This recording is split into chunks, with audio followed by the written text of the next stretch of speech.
On this special episode of Monster Model Review, we have master sculptor, author, artist, Tim Bruckner. Chris and I caught up with him at his studio, The Art Farm, in the rolling hills of western Wisconsin. Tim has been working in the sculpting field for over 40 years and has worked for just about every major company. He was kind enough to take a couple minutes from his busy schedule and give us a glimpse of his work, tools, and methods. And now, here's Tim. I'm Tim Bruckner. This is my studio. I live in Amory, Wisconsin. I grew up in LA. I grew up in a town called Gardena, but lived, there my whole life. El Segundo, Hawthorne, North Hollywood, Studio City. So, like all Californians, you pitch your tent in a bunch of different places. When I was a kid, they used to have these candy wax tubes. That, they'd be these cylinder wax tubes with this god-awful, lethal sugar syrup in it. And you'd bite it off and choke it down, go through an insulin rush, and then I used the wax to just kind of start modeling. And of the straight pin and the wax, I was starting to sculpt these 7 dwarf heads, which I thought were perfect. They probably looked like somebody's thumb, but that's what I thought, I can do this. This is something I enjoy, and I've just been doing it ever since. I mean, it was that, I'd always drawn, but that was my first sculpting thing. And I thought, yeah, I understand how this works.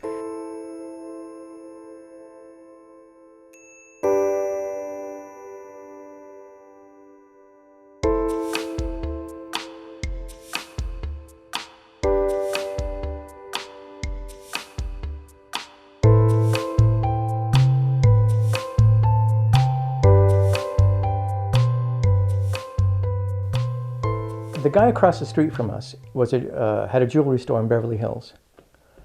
And I was going through my Renaissance phase to where, I was going to be Michelangelo's younger brother. And so I did a lot of Renaissance type clay stuff. And Pope Julius X had these buttons that held his whatever together.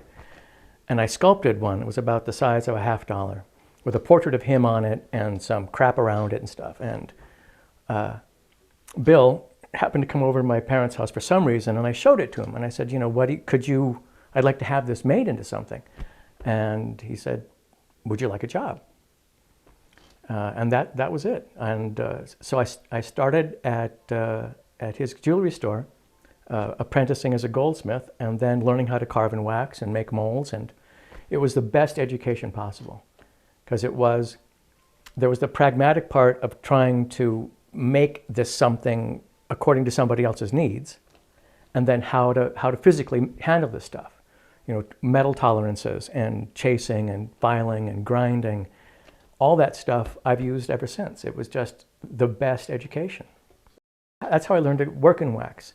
But it was jeweler's wax, so it was hard and rubbery and and I kept thinking, there's got to be another wax. And I read Benvenuto Cellini's treatise on goldsmithing.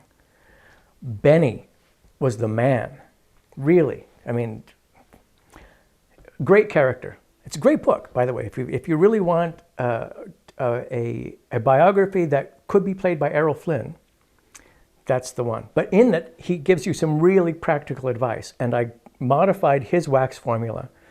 I couldn't go over to Vienna or Venice and dig up some earth, but I modified it enough so I could get the consistency of what he talked about as a wax product. And that was my first wax, to have a wax that I could model in, and then also use to tool finish. And over the course of the years, it's changed, of course. I've used Giles wax pens for 30-some years, and I've never found one better. It's on and off and a rheostat. That's it. There are some wax pens that have, foot pedals and temperature gauges and iPod docks and all kinds of crap. And it's just waiting for something to go bad. This is so foolproof. When it goes, even if it craps out, you can pretty much fix it on your own. Wax pen lets you put small amounts of wax exactly where you want it. So you're not having to pick up a tool and place it and then smooth it out and then pick up more. You can apply it, you over apply it, you can carve it back. It's a really quick and precise way of sculpting. And it's really mold friendly. And the other beautiful part of it is it textures really well. You can put it in the freezer.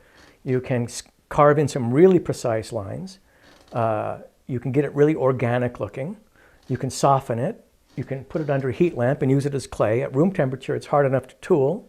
Put it in the freezer, you can chisel it and etch it. And when you make a mold, as you open the mold, it breaks apart.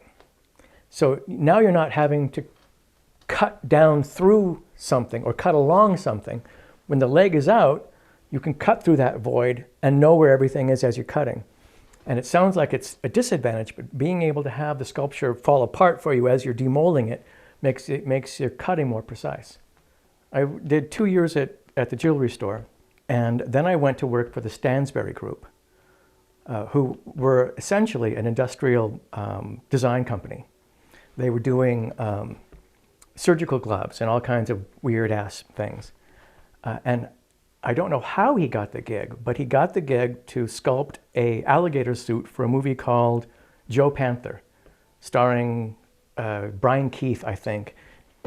And he asked me if I could sculpt an alligator suit. And, you know, of course. Had I done one? Absolutely not. But, you know, it's like, you know, the old showbiz thing. Can you sing and dance and balance a plate? You bet I can. And then you go home and try to sing and dance and balance a plate. Then he got a gig to do the alligator for the movie Alligator, which is the story of the, you know, they flush the alligator down the toilet and it goes into the sewer and becomes, you know, 25 feet long. So I had a crew and we sculpted I think it was actually 25 feet. And I think the press made it to like 38 feet or something. And that was that to, you know, physically trying to figure out how it worked, mold making, casting, the engineering of how the jaw was going to work, how the tail was going to work, how the eyes were going to work. And that kind of made me start thinking, how can I get other things that aren't real to work like real? So from there, I went to Max Factor and did a lot of perfume bottles and shit, which was also really great because it again, you know, it's not just about what you want to do, it's what you can do what you want to do within the confines of somebody else's needs. So they give you some designs and you try to figure out what they meant by them, how it worked. I did that for a little while and then I just started freelancing. I had an agent who was just great and really understanding, and the clients that she brought me were so eclectic that I got a huge amount of experience, always in that same kind of, here's what we want, can you figure this out? And I was working all over the place. I started sculpting action figures. Well, the first one I did was a G.I. Joe, and it was still the, you know, the 3.5 inch thing. And I hadn't really done one before. So that was kind of, they used bucks. So you would really just have to work around their body blank. And then I did a couple more for them at the larger size. Then I went to Kenner and did some figures for them. Through that kind of stuff, I went walking through Toys R Us and then started picking stuff off the shelves that I liked and looked on the back, and it seemed that a lot of stuff I liked was done by Toy Biz. And it really just so happens that the guy that did a lot of Toy Biz stuff lived in Minneapolis. So found out him and had a meeting and showed him my portfolio. And through him, I did Toy Biz for about 5 years. Tons of stuff, lots of Marvel stuff, and more wrestlers than you could shake a wrestler. Just, you know, Sting and Goldberg and Hulk and maybe, you know, I don't know, 40 some action figures for them, and they were all 2-ups. Was, you know, so it was, you know, a 12-inch, 15-inch figure. And the engineering was, you know, you had to do it on your own, which was great because then you could figure out the tolerances. If somebody had a fat knee, you could do a wider joint. If they had a skinny knee, you had to come up with a thinner joint. Or if it was a hinge elbow, could you do a male and a female, or was it just 2 pivots? So it was a great education. I was going to New York to have an interview with Toy Biz. And while I was there, I scheduled an interview with George Brewer at DC. And they'd been doing action figures for about a year, I think. But I brought some stuff in and dropped it off in the morning and went back at 2 o'clock that day and had a meeting with George and walked out with a job. And I think the first, I did Hard Traveling Heroes. I did Green Lantern, Green Arrow, and Black Canary as my first 3 figures. Then after that did Spider Jerusalem. My first statue was Jack Knight. From that I did Voodoo, which is one of my all-time favorite statues. It was the first time that I thought there's a way to get something into a statue that's not on the page. And this is a really difficult thing to try and, if you do everything that's right on the page, you can have a figure which has absolutely no life. So you need to find something in the artist's work, either their intent or something that they do often. I mean, some kind of tell, as in, poker. Something in the art that you need to pull out to bring into 3D that gives it something else. And that was the figure that I did that with. And I thought, yeah, now I've got another tool, and now I know how to put something in it. I had done a statue of Prometheus, just for me. I wanted to make a statue that was supported on something insubstantial. I mean, he should be really substantial, but everything that puts him up in the air should be smoke-like, amorphous in some kind of way.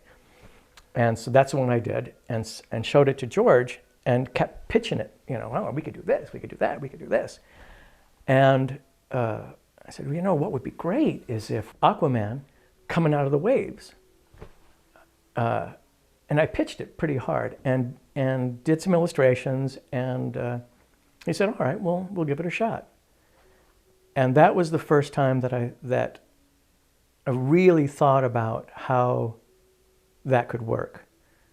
How do you sculpt something that's in motion and have it look like it's in motion and not have it being a caricature of the thing in motion? How do you sculpt water and have it look like water in motion? How do you sculpt smoke and have it look like smoke in motion? I did 8 statues with that concept. It was the first time I thought about sculpting the interior of something. That if you look at every one but one of the statues has a sculpted core. So if the exterior motion goes this way, the interior core goes the opposite way. And since it's a translucent or transparent material, as light comes through it and you rotate it, those 2 things create motion. Those statues were probably some of the most fun I've had, because I really had no clue if it was going to work or not. And not knowing is what I think drives a lot of people in the arts, is if you've got it figured out, why do it? But if you set yourself some kinds of problems, then solving them is as much fun as the creation, I think. The confrontation stuff, a lot of the product that I got to bring to it was just me and George just playing around and seeing if it worked. And I think the beauty part is that a lot of it hadn't been done before as product. So you kind of get the sense that, if you're into this character, here's something you'll have that you can't get anywhere else, or not likely to get anywhere else. It was a really good experience, 12 years. And it, not all great, but on the majority, I have a dear friend and did some good work.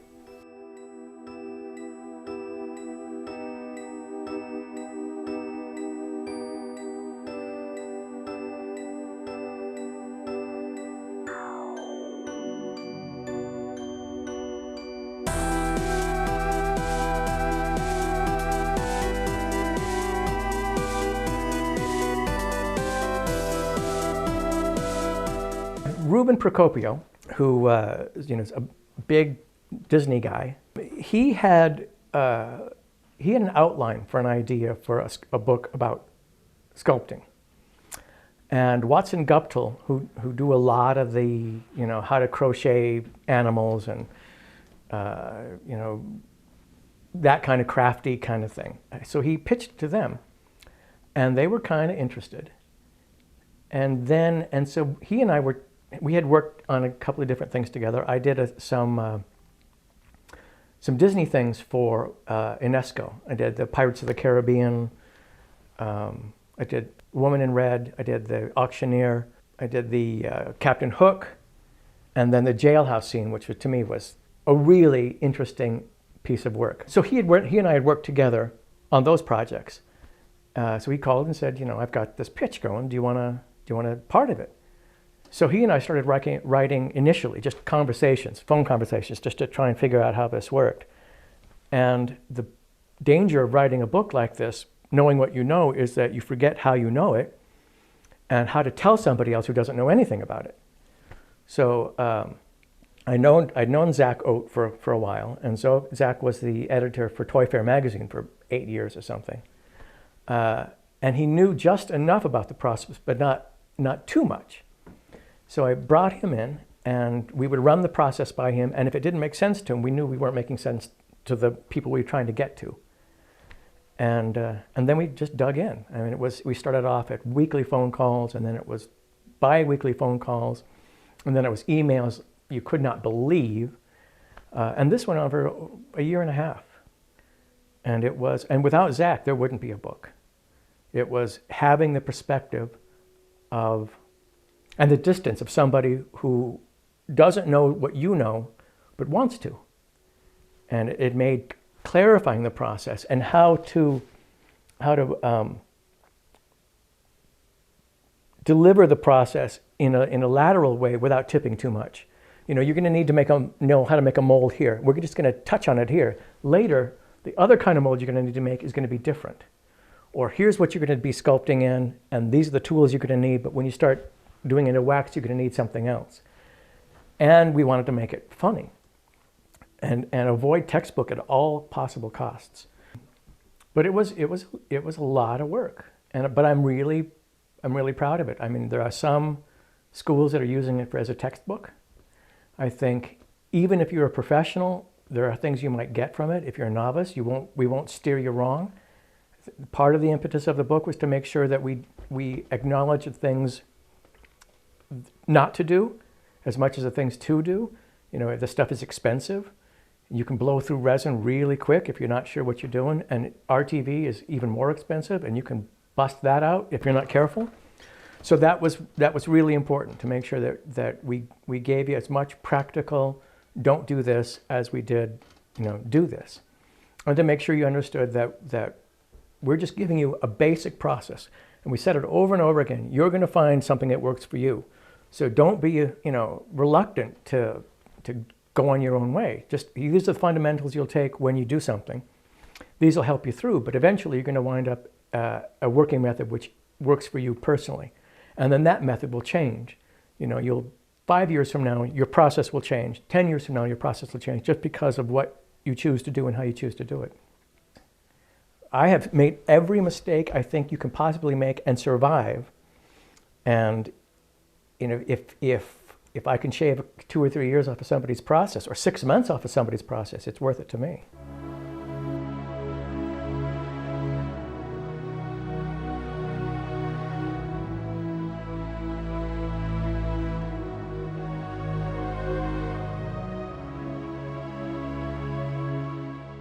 The art farm has been my studio for the last 26 years. And it's been a lot of, hands for hire stuff. But every once in a while, I'll get to do my own thing. The big commitment I made was doing the Christmas Carol figures. That was really the start of me thinking in terms of art farm as product, independent product. I've read that book every year for, I don't know, since I was 15 or something. And I've never seen a set of characters that represented the book. Somebody said that every generation gets the Christmas Carol they deserve, and which is absolutely true. The book is still an inspiration. It still is relevant. It still has resonance, and it's still cool. So I wanted to do a series of figures based on the text. If it wasn't in the text, I wasn't doing it. And that was my first real look at art farm as a product producer.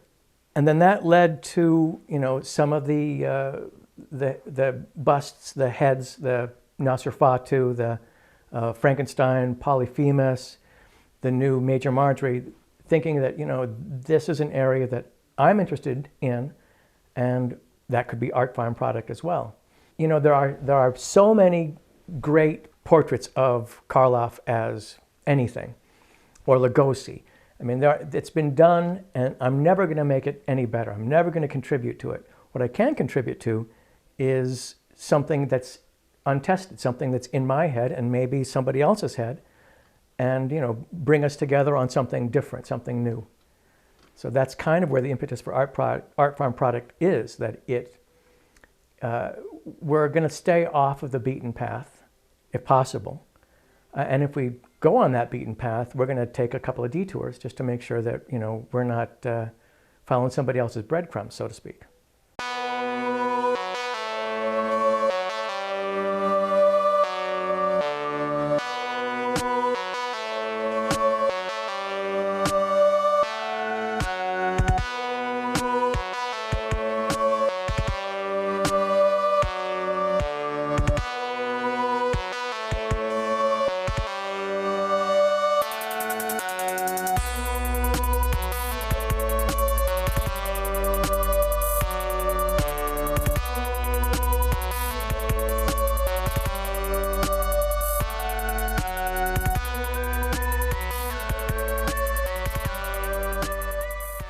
If you go for hands for hire, you have to understand that it's not you. No one's asking you to do you. They're asking you to do somebody else. And the more you understand that and take your ego out of it and be at the service of the job, the more successful and the less gastric upset you'll face. So reach out to other sculptors, other artists. You'll find they're real generous people, willing to give you advice and try and steer you in the right direction. And then you're going to end up working really, really hard. There's no way to do this job without putting the time in. You don't get better from just watching TV. You have to end up doing a lot of crap. And initially, you're going to end up doing a lot of crap. And then bit by bit, you'll start to see those areas get better. So you identify the areas which you feel less confident in and make yourself confident in those, or at least not shy away from it, and then everything gets better. Because you're not sculpting from fear, you're sculpting from confidence, and it's a big difference. And that's all. We've only touched some of the work Tim has done. You can find more of his stuff at timbruckner.com, find him on Facebook, and check out the Pop Sculpture blog spot with lots of great articles and pics. Tim's daughter Anne helps out with the casting and painting for Tim's line of kits and pre-paints. The music for this episode was created by Errol Bruckner, Tim's son, and Tim says without his wife Mary, there would be no Tim Bruckner anything. Thanks again to Tim for taking the time to do this interview. And he would also like to thank the following.